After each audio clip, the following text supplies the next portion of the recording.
आज हम पढ़ेंगे संविधान क्यों और कैसे। पिछली कक्षा में आपने नागरिक शास्त्र में संविधान को पढ़ा होगा, पर आज हम संविधान को गहराई से पढ़ेंगे।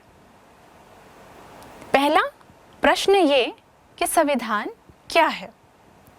अगर मैं 2 लाइन में आपको बताना चाहूं संविधान क्या है, तो संविधान नियम और कानून का संग्रह है जिसके आधार पर किसी भी देश के शासन का संचालन किया जा सकता है। यहाँ पर यह भी प्रश्न उठता है कि संविधान किसके लिए है, तो संविधान नागरिकों के लिए है। अब ये नागरिक कौन है? हम मानव ही तो नागरिक हैं। तो संविधान की आवश्यकता या नियमों की आवश्यकता ये हमें आज से तो नहीं है, पहले से भी रही होंगी।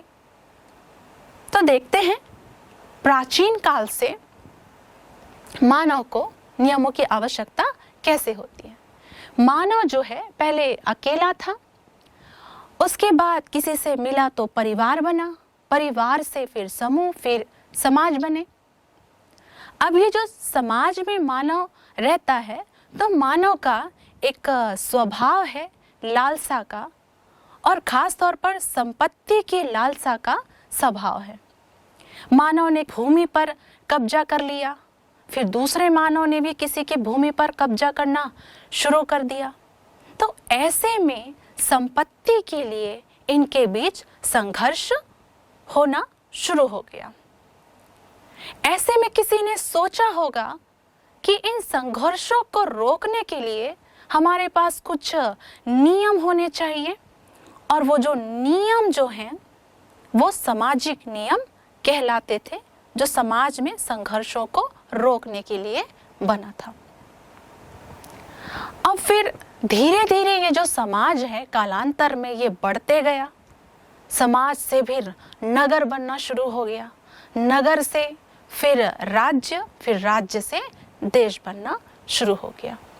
तो पहले तो ये सामाजिक नियम थे, उसके बाद प्रशासनिक नियम बनने शुरू हो गए, फिर यही अधिनियम बना, और इन्हीं अधिनियमों के संग्रह की जो किताब थी उसको आधुनिक काल में संविधान का नाम दे दिया गया।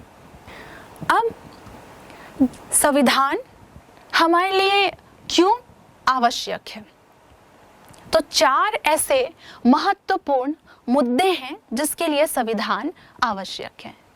तो जिसमें पहला महत्वपूर्ण मुद्दा है, संविधान तालमेल बढ़ाता है और भरोसा दिलाता है। मानव एक बड़े समूह में रहता है, और इस बड़े समूह की कुछ विशेषताएं हैं। वो विशेषता है भिन्नता। जैसे धर्म को लेकर भिन्नता, हिंदू, मुस्लिम, सिख, ईसाई, कई ऐसे भी हैं जो धर्म को नहीं मानते हैं। योग्यताएं भी देखें तो अलग अलग है सबकी योग्यता। व्यवसाय के आधार पर भी देखें तो व्यवसाय में भी भिन्नता देखने को मिलती है। ये जो समाज है और इस समाज के जो सदस्य हैं, ये एक दूसरे से बहुत सारे मामलों में भिन्न हैं। जैसे किसी को संगीत सुनना पसंद है तो किसी को संगीत से ही नफरत है, किसी को सिनेमा पसंद है तो किसी को सिनेमा नहीं पसंद है, किसी को पढ़ना पसंद है तो किसी को पढ़ना भी पसंद नहीं है। अगर हम इनसे जीवन से संबंधित कोई प्रश्न इनसे पूछे कि एक व्यक्ति के पास कितनी संपत्ति होनी चाहिए, तो कोई कहेगा बिल्कुल भी नहीं होनी चाहिए, कोई कहेगा कि जितना चाहे उतना रख सके। अगर प्रश्न इनसे पूछा जाए कि स्कूल में पढ़ना या शिक्षा व्यक्ति के लिए अनिवार्य होनी चाहिए कि नहीं, तो कोई कहेगा कि होनी चाहिए अनिवार्य, तो कोई कहेगा नहीं, माता पिता की इच्छा के ऊपर छोड़ दिया जाए। तो यहाँ पर हम देख रहे हैं सबके सोच, विचार, सब कुछ भिन्न है, और ऐसी भिन्नता में ये साथ कैसे रहेंगे? पर इस समाज की विशेषता ये है कि भिन्न हैं पर इनको रहना साथ में है। क्यों साथ में रहना जरूरी है? क्योंकि ये एक दूसरे के ऊपर आश्रित हैं। जैसे कि एक व्यक्ति जब बीमार पड़ता है तो उसे डॉक्टर की आवश्यकता होती है। एक विद्यार्थी है, उसे पढ़ने के लिए शिक्षक की आवश्यकता होगी। तो ये एक दूसरे पर आश्रित हैं, लेकिन इनमें भिन्नताएं हैं। तो ये जो समाज है मानव का, इसमें शांतिपूर्वक तरीके से ये अपना जीवन यापन कर सके, इसके लिए हमें बुनियादी नियम की आवश्यकता होती है। सोचिए कि अगर ये बुनियादी नियम ना हो तो ये समूह के सदस्य हैं, वो कैसे एक दूसरे के साथ बर्ताव करेंगे? कैसे पता चलेगा कि किस चीज पर, किस वस्तु पर किसका अधिकार होगा या नहीं होगा? इसलिए बुनियादी नियम की आवश्यकता पड़ती है। यहाँ पर ध्यान देने वाली बात यह है कि नागरिकों में विश्वास भी होना चाहिए कि दूसरे नागरिक इन नियमों का पालन करते हैं कि नहीं। यदि उनको विश्वास ना हो कि दूसरे नागरिक उन नियमों का पालन नहीं कर रहे हैं, तो वो क्यों उन नियमों का पालन करेंगे? इसलिए बुनियादी नियम बनेंगे तो नियमों का पालन कराना भी जरूरी है। अब ये बुनियादी नियम जो है, इसका पालन कौन कराएगा? ये न्यायपालिका कराएगी, क्योंकि ये जो नियम है न्यायालय में प्रवर्तित रूप में होता है, और जो इन नियमों का पालन नहीं करेगा उसे दंड दिया जाएगा। तो इस प्रकार हम देखते हैं कि संविधान जो है उन बुनियादी नियमों का समूह है जो लोगों में न्यूनतम समन्वय और तालमेल बढ़ाता है। दूसरा महत्वपूर्ण मुद्दा है निर्णय निर्माण की शक्ति की विशिष्टता। आपने ये तो जाना कि जो संविधान है वो बुनियादी नियम है, पर ये बुनियादी नियम कौन बनाएगा? प्रश्न ये उठता है कि ये बुनियादी नियम हैं, ये हमें कैसे पता चलेगा और इसको बनाएगा कौन? एक व्यक्ति कहेगा मेरा जो नियम है वही सही है, दूसरा कहेगा कि मैंने जो नियम बनाए हैं वो सही है। तो नियम बनाएगा तो कौन बनाएगा? तो संविधान ही इस प्रश्न का उत्तर देती है। संविधान ही शक्तियों का वितरण करती है कि कौन नियम बनाएगा। तो जैसे हम सैद्धांतिक रूप से देखें, पुराने समय में देखें, तो जो राजा हुआ करता था वो ही कानून बनाता था। फिर धीरे धीरे आगे बढ़ते गए, फिर राजा भी मंत्री परिषद से सलाह लेकर कानून बनाता था। और अगर हम किसी और देश को अगर हम देखें तो कुछ पार्टी जो होती है, पार्टी विशेष जो होती है, वो कानून बनाती है।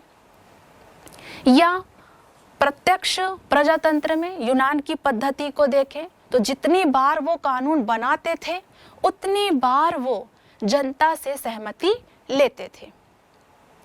अब प्रतिनिधियों के माध्यम से शासन होना शुरू हो गया है, तो प्रतिनिधि जब कानून बनाएंगे तो वो किस प्रकार से बनाएंगे, उन प्रतिनिधियों का चयन किस प्रकार से होगा, इसका भी उत्तर संविधान ही देता है। जैसे कि भारत में जो अधिकतर कानून है वो संसद ही बनाती है। संसद का गठन किस प्रकार से होगा, किस प्रकार से उसकी कार्यप्रणाली होगी, यह संविधान ही बताती है। ये हम जान गए कि संसद कानून बनाती है, तो कानून बनाने का भी अधिकार जो है वो संविधान ही संसद को देती है। तो इस प्रकार से हम देखते हैं कि जो संविधान का दूसरा काम है, समाज में निर्णय लेने की शक्ति किसके पास होगी, यह भी संविधान तय करता है कि सरकार कैसे निर्मित होगी। तीसरा मुद्दा है सरकार की शक्तियों पर सीमाएं।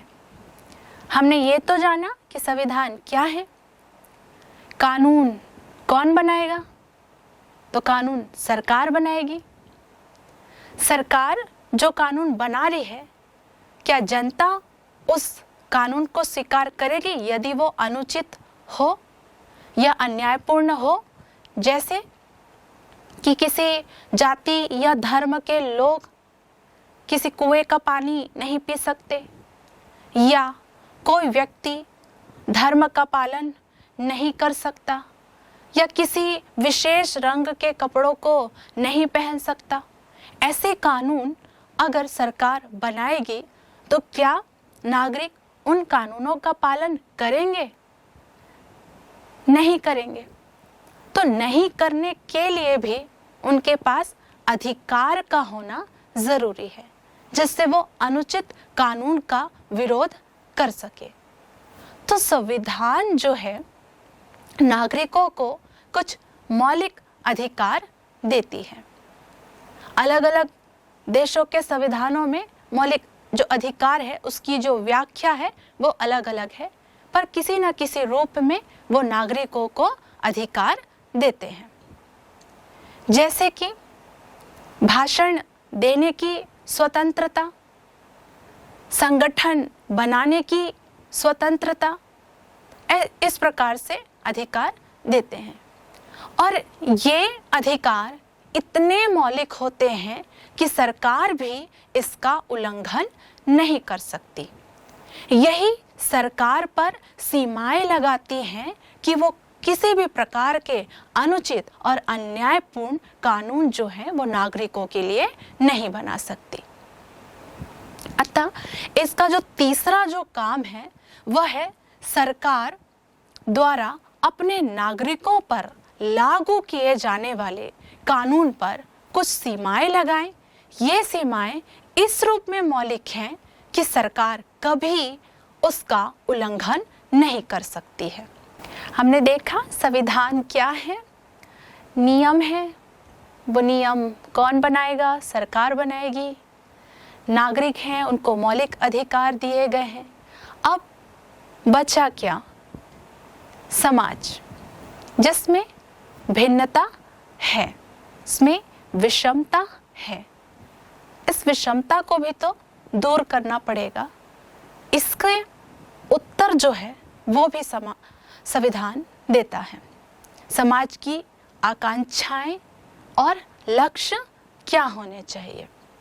जैसे कि पुराने समय में जो संविधान था वो सिर्फ सरकारों में शक्तियों का वितरण और उस पर जो सीमाएं हैं उस तक ही सीमित था।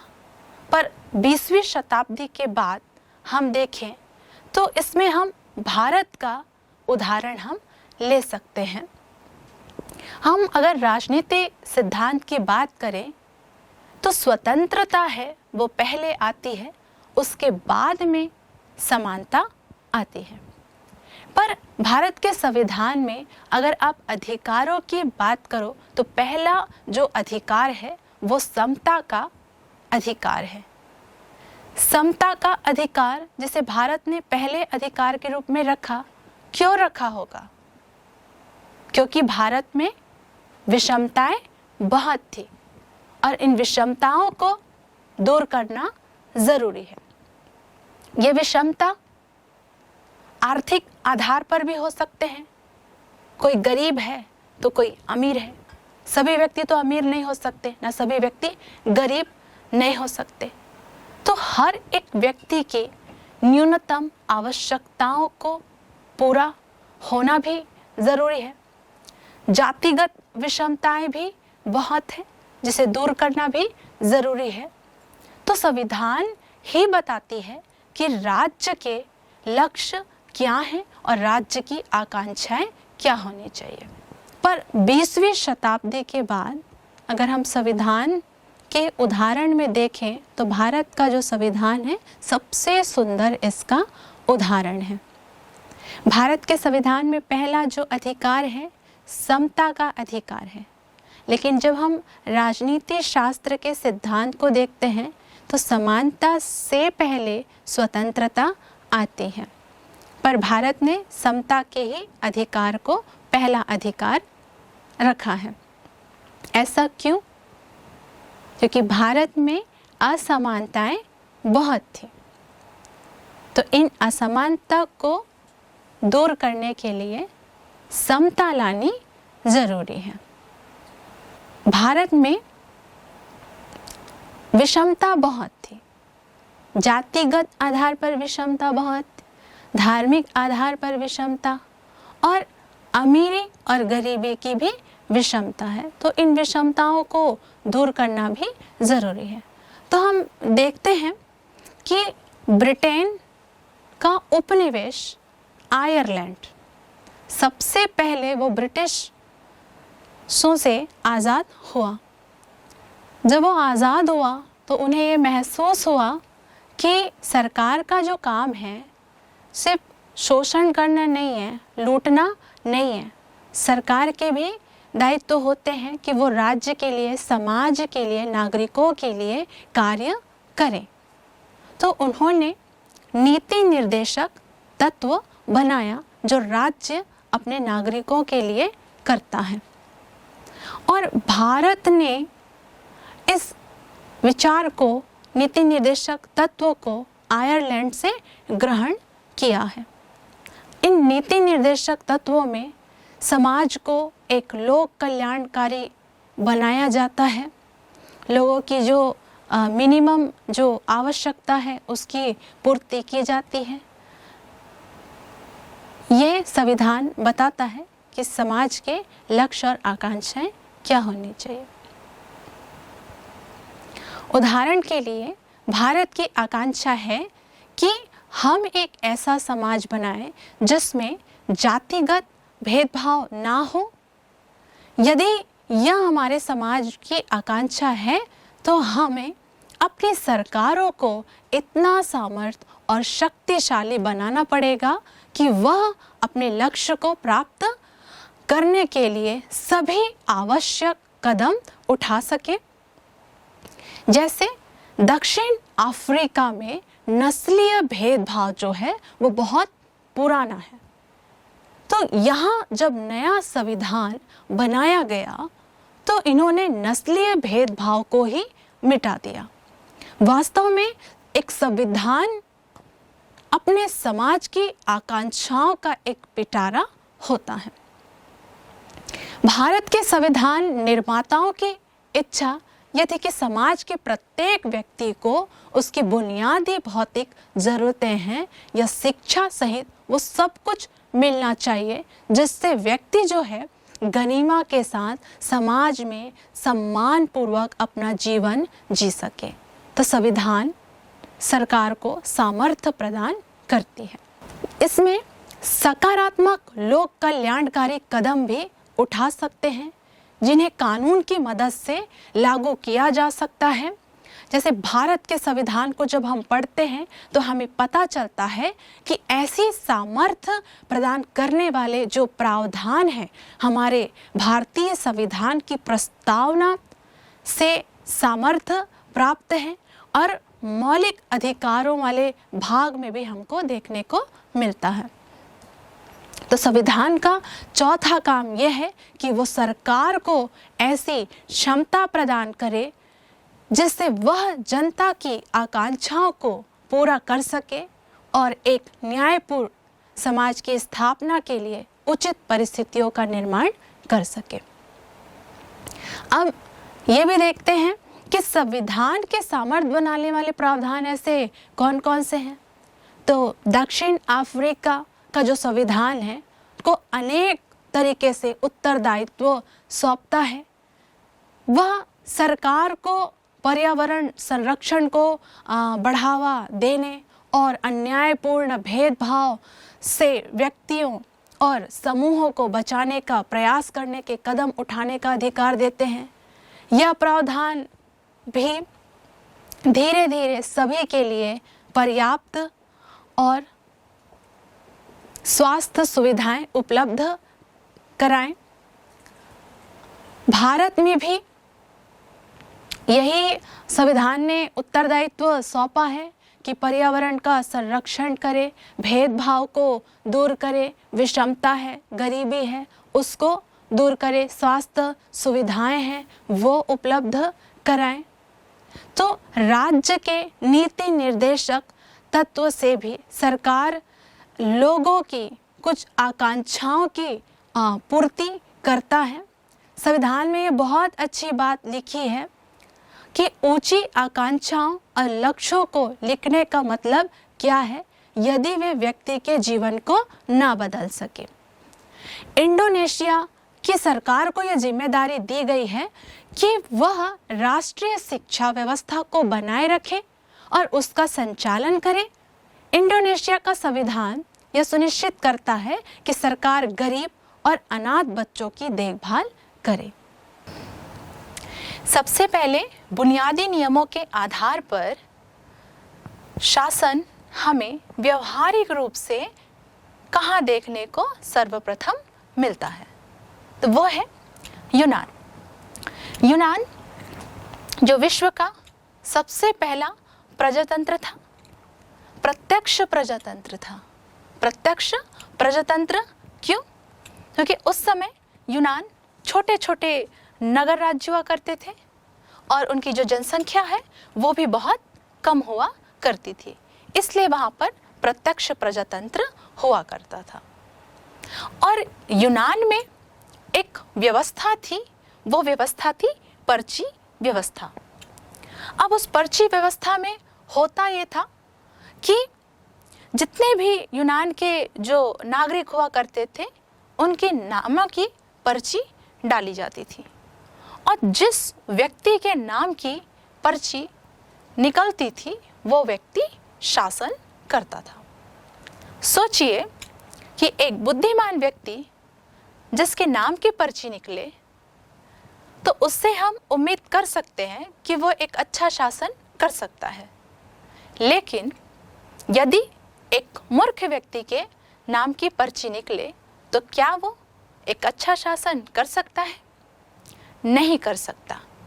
इसलिए प्रसिद्ध विद्वान प्लेटो ने इस पर्ची व्यवस्था का विरोध किया और कहा कि देश में शासन का संचालन करना है तो वो एक बुद्धिमान व्यक्ति के द्वारा ही किया जा सकता है। तो यहाँ पर ये प्रश्न उठता है, क्या गुण और दोष के आधार पर शासन का संचालन किया जा सकता है? क्या एक बुद्धिमान व्यक्ति के द्वारा कोई गलती नहीं हो सकती, कोई अनुचित कार्य नहीं हो सकते, क्या कोई असामाजिक कार्य नहीं हो सकते? हो सकते हैं, क्योंकि बुद्धिमान व्यक्ति में भावनाएं हैं, लालसाएं हैं, तो उससे भी गलती हो सकती है। तो प्रसिद्ध विद्वान अरस्तु ने विरोध किया कि नहीं, शासन किसी व्यक्ति के अनुसार नहीं, शासन नियमों के आधार पर किया जाना चाहिए। अब हम भारत की तरफ देखते हैं।